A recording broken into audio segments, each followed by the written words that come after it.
Good evening, and welcome back to the Pastor Study.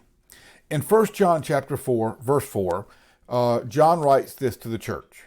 Greater is he that's within you than he that's within the world. Now think for a minute. Why would John write that unless he knows that the church is going to go through persecution? That they're going to be fighting the one who controls the world, the God of the air, as Jesus called him. You see, John knew from personal experience as well as from Jesus' teachings that we would deal with persecution. That the church would go through some very, very difficult times. In fact, by the time John wrote this, probably the AD 90s, the church has already been through some very difficult times. In fact, John is getting ready to go through some very difficult times as he's exiled on the island of Patmos. And he writes, greater is he that's within you than he that's within the world. Just a short year or two after he writes this to the church, John is in fact boiled alive in oil. He survives that and then is exiled to the island of Patmos. And while he's exiled, God gives him a vision. We know it as the book of Revelation.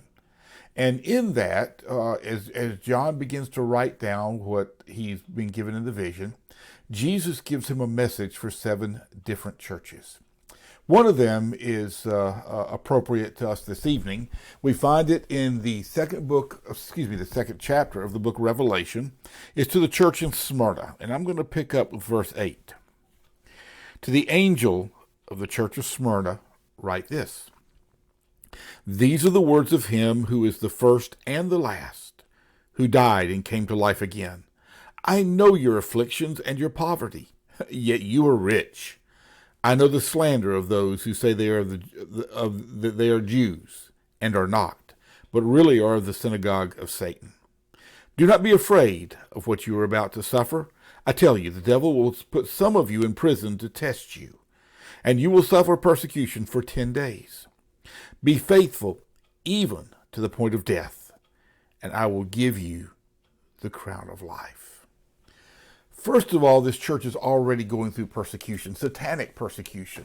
They are pretending to be Jews. Jesus identifies them as being a part of the synagogue of Satan.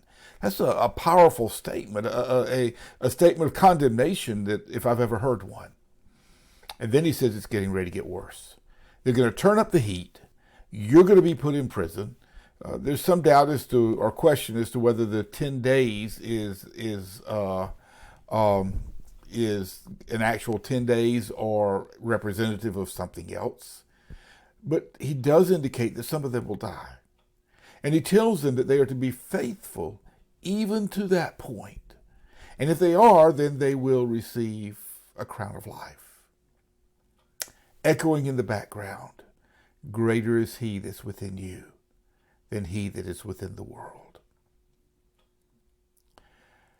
We're going to go through persecution.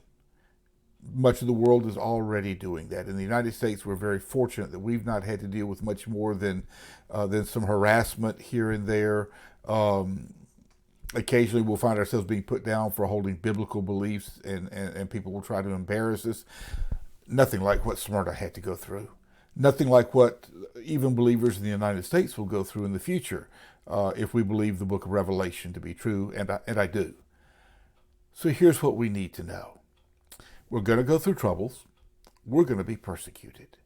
Our persecution may end in our death. But we win either way. And in the midst of all of that, we need to remember, greater is he that's within us than he that's within the world. For you see, at the very moment Satan thinks he's won, at the very moment he takes our life is taken from us, if we've lived by that belief that greater is he that's within us than he that's within the world, at the very moment that we breathe our last breath, we step into God's presence, and Satan loses. He loses our soul for eternity. He loses every chance he would have ever had to pull us away. And of course, Paul writes, nothing can separate us from the love of Christ. So the next time you deal with persecution, the next time you deal with temptation, the next time you feel the enemy attacking you, and he will, keep in mind what John writes to the church in 1 John chapter 4, verse 4. Greater is he that's within you than he that's within the world. I look forward to seeing you next week back in the Pastor Study.